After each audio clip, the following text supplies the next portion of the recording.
The Assembly will hear an address by His Excellency Mohammed Shehbaz Sharif, Prime Minister of the Islamic Republic of Pakistan. I request protocol to escort His Excellency and invite him to address the Assembly.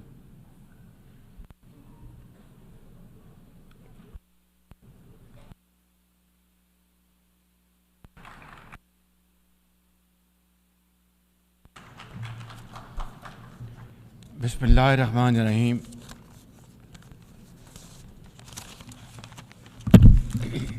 Mr. President, heads of state and government, excellencies, delegates, ladies and gentlemen, Assalamu alaikum wa rahmatullahi wa barakatuh, and a very good morning. Qala ya abati inni raitu ahda ashara kawkaban wa. And he said, "Oh, my father, I have seen 11 planets and the sun and moon bowing to me." He said, "Oh, son, do not tell your story to your brothers. They will devise a scheme for you. The devil is the enemy of humans." Honor for me to address the United Nations General Assembly for the second time as the Prime Minister of a country that has always been a proactive member of the UN Assembly. I would like to congratulate you and wish you all the success, Mr. President, on your election as the President of the 79th session of the UN General Assembly. I would also like to appreciate the efforts of Ambassador Dennis Francis for his skillful stewardship of the 78th session of the UNGA. Mr. President, the father of our nation, Qaid-e-Azam Muhammad Ali Jinnah, declared in 1947 that we stand by the United Nations Charter and will gladly make our full contribution to peace and prosperity of the world. Pakistan has stood by this commitment unwaveringly. Today, we are facing most daunting challenges to the world order. Israel's genocidal war in Gaza, a dangerous conflict in Ukraine, destructive conflicts across Africa and Asia, rising geopolitical tensions, resurging terrorism, galloping poverty, stifling debt, and the mounting impact of climate change, we feel the chill of a new world order. In response to these challenges, our Secretary General Antonio Guterres called for the Summit of the Future. It led to the adoption of the 54 actions on development, peace and security, technology and global governance in the Pact of the Future. Mr. President, today I stand before you to express the searing pain and anguish of the people of Pakistan at the plight of the people of Gaza. Our heart bleeds as we witness the tragedy unfolding in the Holy Land, a tragedy that shakes the very conscience of humanity and the foundation of this institution. Mr. President, can we, as human beings, remain silent while children lie buried under the rubble of their shattered homes? Can we turn a blind eye to mothers cradling the lifeless bodies of the children? This is not just a conflict, this is systematic slaughter of innocent people of Palestine.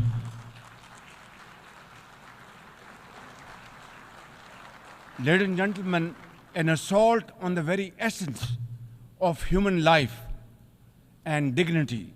The blood of Gaza's children stains the hands of not just the oppressors, but also those who are complicit in prolonging this cruel conflict. When we ignore their endless suffering, we diminish our humanity. It is not enough to condemn, Mr. President. We must act now and demand an immediate end to this bloodshed. We must remember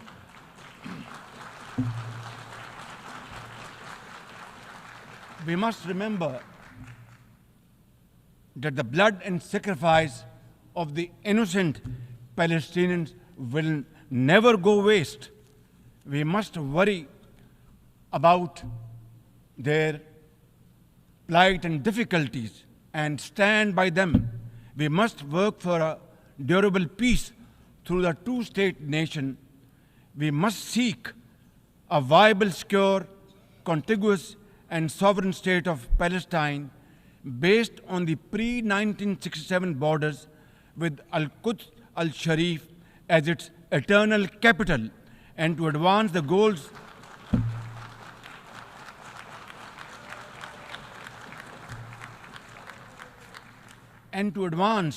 these goals, Palestine must also be immediately admitted as a full member of the United Nations.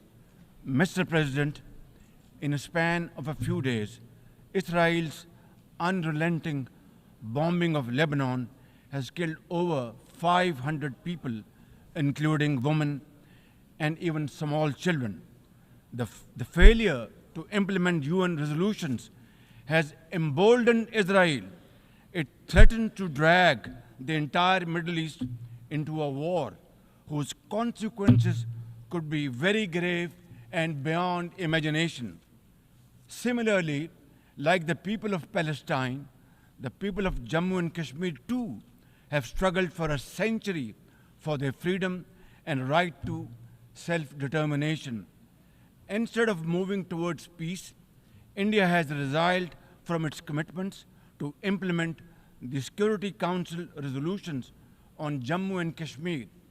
These resolutions mandate a plebiscite to enable the people of Jammu and Kashmir to exercise their fundamental right to self-determination. Ladies and gentlemen, since the 5th of August 2019, India has initiated unilateral illegal steps to impose what its leaders ominously call a final solution for Jammu and Kashmir. Day in and day out, 900,000 Indian troops terrorized the people of occupied Jammu and Kashmir with draconian measures, including prolonged curfews, extrajudicial killings, and the abduction of thousands of young Kashmiris.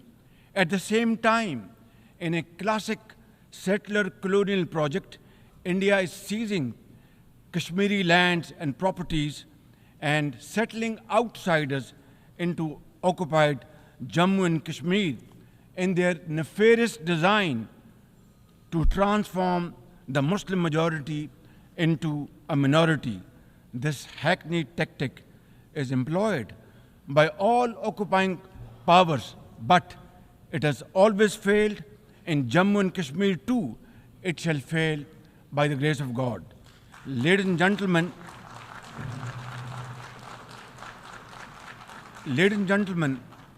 the Kashmiri people are resolute in rejection of the false Indian identity. The New Delhi seeks to impose upon them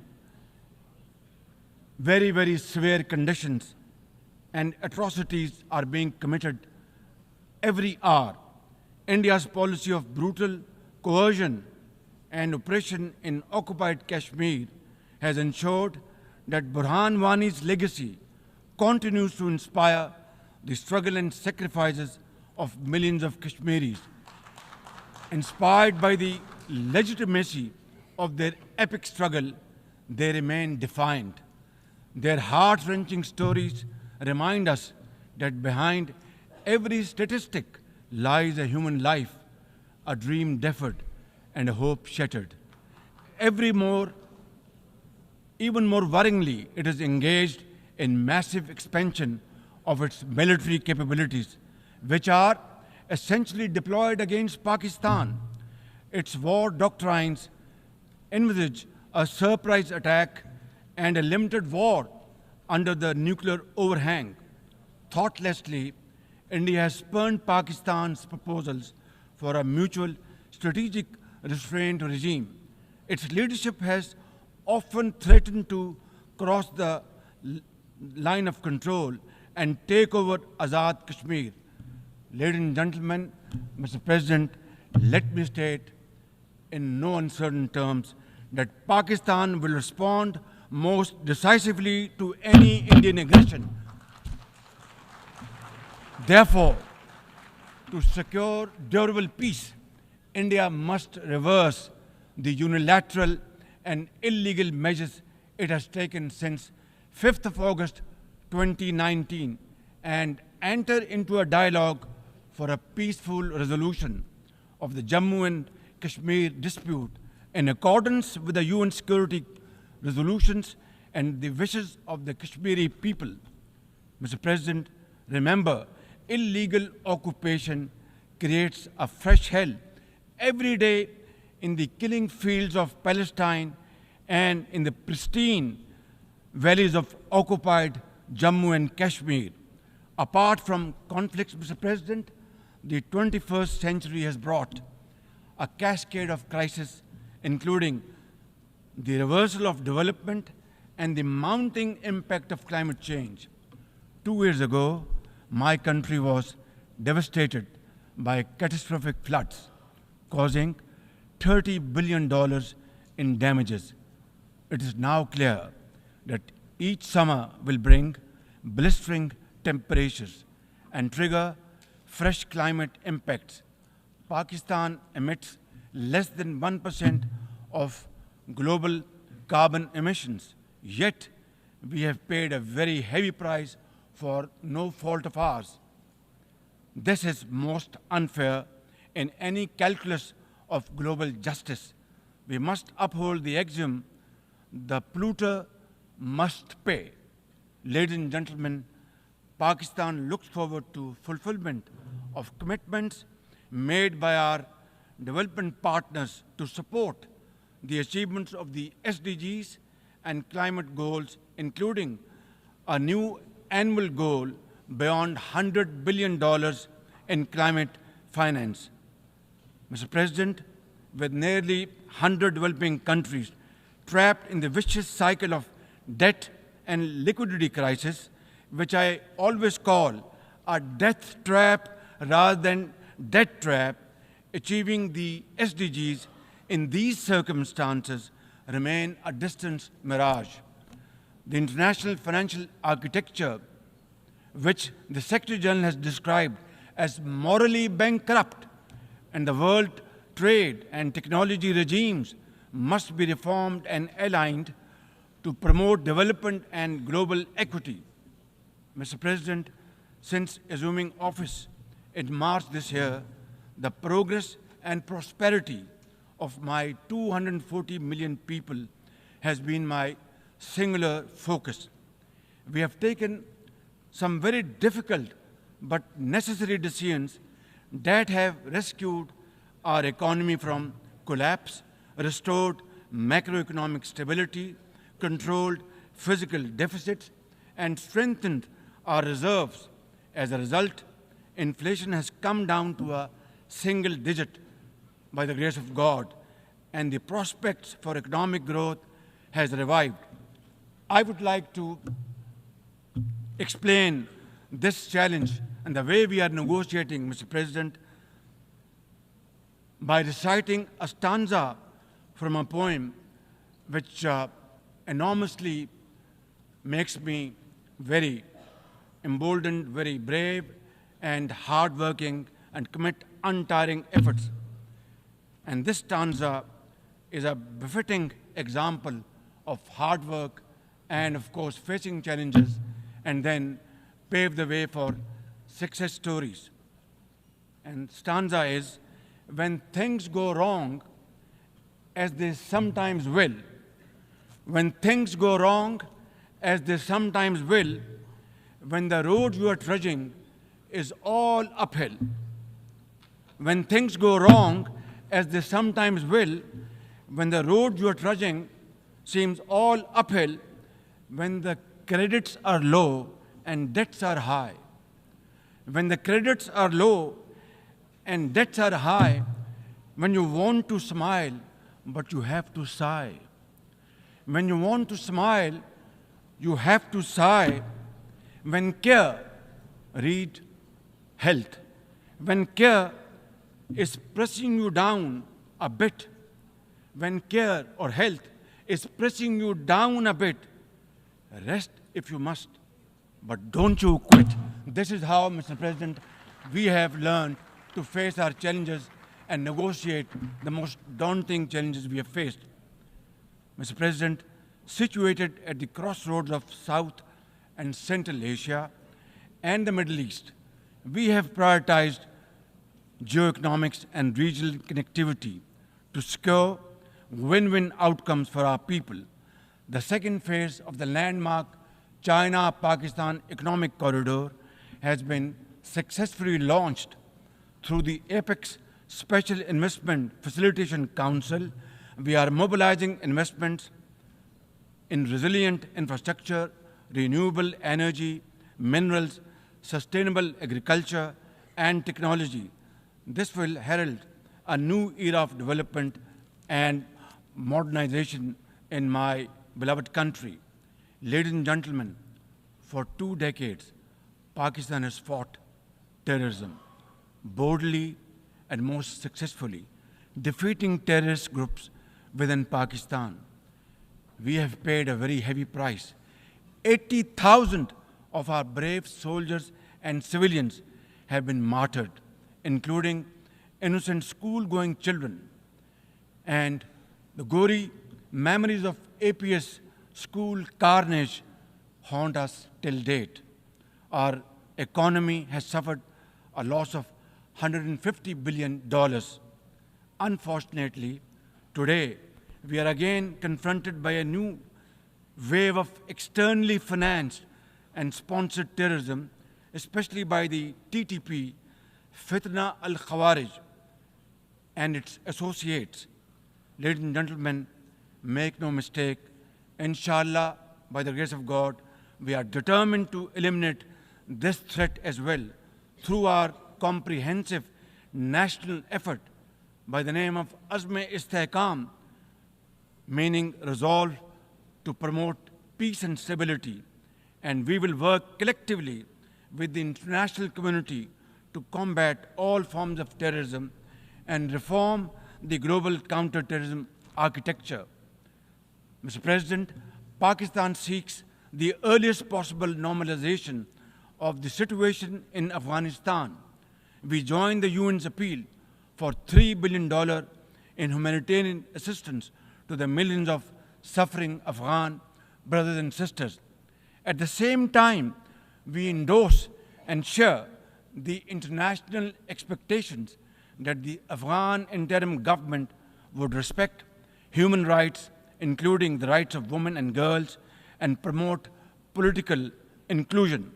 In particular, the interim government must take effective action to neutralize all terrorist groups within Afghanistan, especially those responsible for cross-border terrorism against neighboring countries.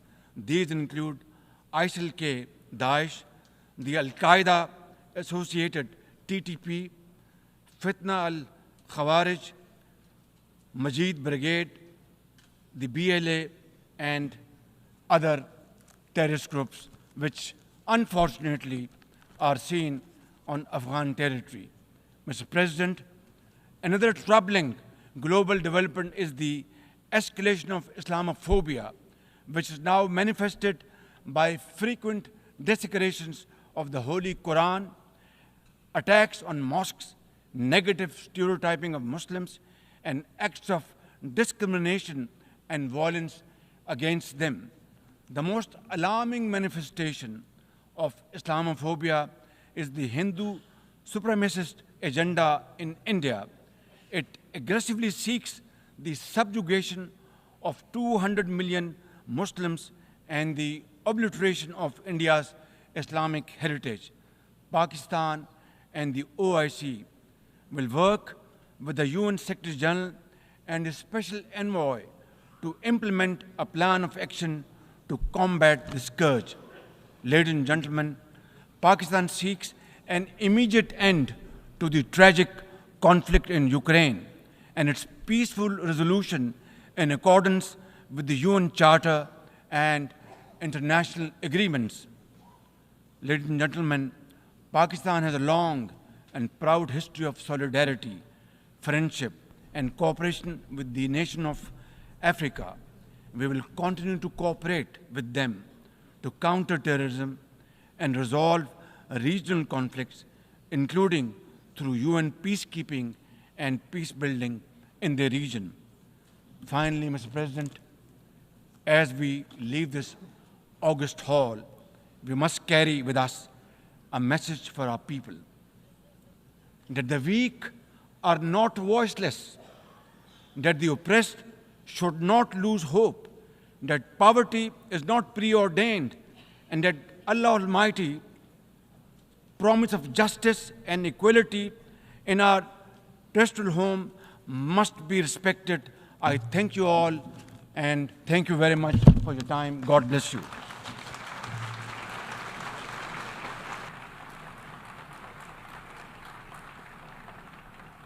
On behalf of the Assembly, I wish to thank the Prime Minister of the Islamic Republic of Pakistan